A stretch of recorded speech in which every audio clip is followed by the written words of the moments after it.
Okay, so in this video we're doing job costing. Now job costing, this is the past paper on it. This is last year's past paper on job costing. It is in the scope for test 1. You won't find it in test 1 because it was in test 2 last year for this for the year last year, right?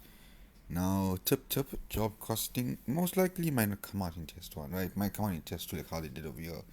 But never doubt the examiner. Okay? People who wrote stats last week like us know what we're talking about. So let's go. So I'm gonna explain to you this very simple, right?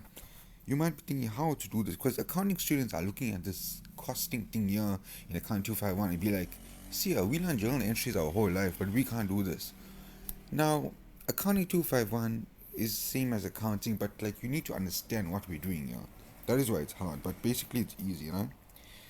So firstly, what I want to do is to show you a process of how job costing works, right? So we got our direct, so I'm just going to do my ledgers right here. Okay, so we got our direct materials account, direct material, direct labor, and factory overhead. Now, firstly, the first thing I want to tell you in this journal entries thing, whatever, is instead of direct material. Now, remember, direct material, direct labor, factory overhead. These are the only three costing accounts we have. Alright? But in accounting 251, they will change this direct material. They might say store control account. They do actually. They don't say direct material account. They say store control account. Store control account is exactly the direct material account. For direct labor account, they don't say direct labor account. They don't be fancy. They tell you wages control account. Instead of factory overhead account, they'll say production overhead account. You see, very easy way I understood this, right, when I was learning. There's only three accounts: direct material, direct labor, and factory overhead. So if they say, for example, material control account, you know that will be a direct material account. If they say store control account, that's direct material account.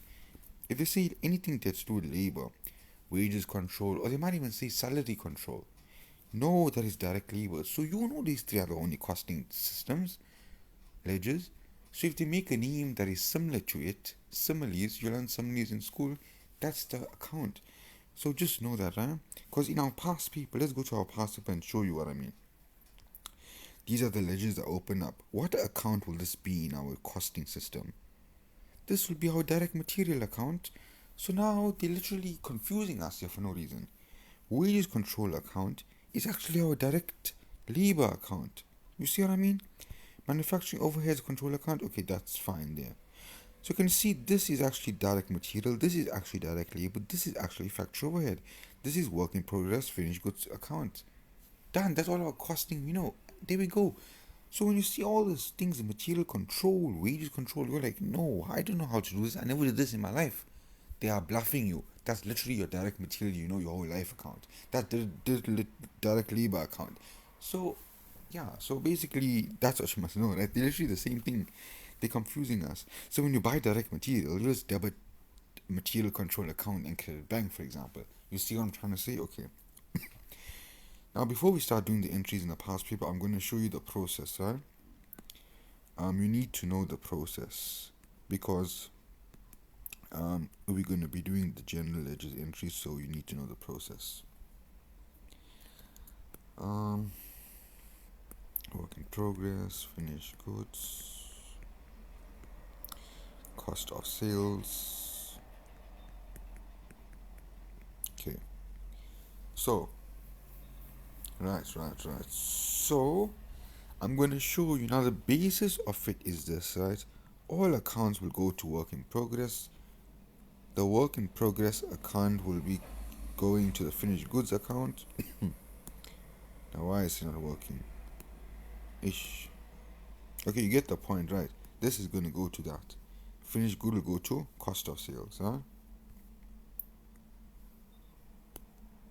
Right, but you get the point. Okay. So now we're going to look at each account and I'll explain to you what happens, right? Direct material account, let's say you buy direct material. That's the easy journal entry, right? You'll say debit direct material credit bank. Sometimes they say you bought material, you incurred the cost. That means you still owe them. So you'll say payables, debit material account credit, account payable, right? Now, whether you do account payable, whether you do credit control, same thing, they'll give you the mark, right? What I'm seeing most in the past people is they like to use payable. So even though they don't say like you bought it in cash, you just put payable. So they just assume you're always buying in credit, right? So that's done. Easy entry. Bought materials, debit the material control account. If this was a direct material control account, we'll say that. Credit your payables, right? Now, what if you issued material? Now, if you issued material, there's going to be two types. It's either going to be your direct material or your indirect material. Do you understand? So when they say you issued direct material, see all this thing in a work in progress, right? It's all direct cost. Am I being right? Direct cost. Actually, no. Work in progress. Okay. So, okay, if you look at the direct material account and direct labor account, all direct costs from that will go into work in progress. All indirect costs will go into factory overhead. What I mean by this, if I tell you R1,000,000 of direct material was issued, the journal entry will be debit work in progress, credit direct material. You're crediting direct material, that means it's going out of direct material and coming into work in progress. That's your direct material, right? Indirect material, however, will go first into factory overhead.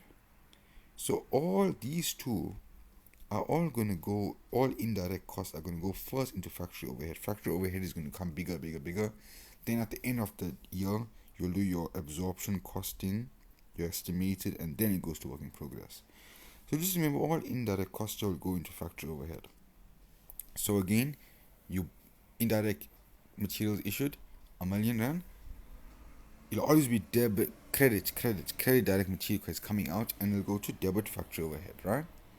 It'll be different to the work in progress one because that's only direct material. Direct labor, if I say direct labor is 20 million, you'll say credit direct labor and debit work in progress. If you say indirect labor, it'll be debit factory overhead, credit direct labor. So can you see all indirect costs from the direct material, direct labor will go into factory overhead when you're doing your journals. Direct will go straight to work in progress. Now, your factory overhead is going to be an amount, right, in your ledger. They'll say like your absorbed cost of the overheads or your estimated overheads, it's 2 million. They're going to say credit your overheads of 2 million and you debit your work in progress. Always remember that. That's a straight journal entry, always. And then you'll try to balance your factory overhead account, but then you'll see that you're either underapplied or overapplied. Underapplied if there's a balance on the credit, and if overapplied, it'll be on the debit side. We're going to do that now in our past paper. I'm just telling you. Then everything the work in progress will go to the finished goods stock. They'll tell you like 1 million rand worth of goods are done in the manufacturing phase, are done. Then you know to say debit finished goods stock, credit work in progress. Coming out from work in progress going to finished goods. Everything that's in finished goods is like sitting in your shop. So now when they say you had a sale of 1 million rand, debit bank credit sale, right? But then when you're doing the cost of sales entry, debit cost of sales, you won't say credit inventory. You'll say credit your finished goods. Finished goods are like your inventory, right? So if you sold 1 million, obviously you record the sale, debit bank credit sales. If they give you the cost of sales to be 500 million, you will say debit cost of sales, credit finished goods. So this is the last stage, right? So let's go straight into the ledger. I'm just wondering how much I show you this. Okay, so now we're going to go straight to past favorite question. Okay, let's clear all this. Clear all. Now there's no memo for this paper, so I have to do it. Okay, alright, let's do it. So, okay, come on, let's go.